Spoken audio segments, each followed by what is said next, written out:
नाम छुटाउनु ठुलो अपिल तर अम्पायरको कुनै संकेत छैन।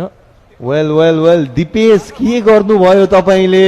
इभन विकेट किपरले विश्वास गर्न सकिरहनु भएको छैन दिपेशले के गरे भनेर। हाँसेर मुर्छा परेर त्यहाँ सन्तोष कार्की भुइँमा लडेका छन् किनकि स्विप अटेम्प गरेका थिए, सिधा किपरको हातमा थियो बल र अपिल गरेका थिए, सिधा क्रिजबाट बाहिर निस्कन पुगे दिपेश कणेल र आउट हुँदै पभुलियन फर्किनेछन्। एकदमै कमेडी पारामा आफ्नो विकेट फ्याल्न पुगेका छन् दिपेशले। पुरा आर्मीको टोली हाँसेर रमाइलो लिइरहेको छ यो क्षणको।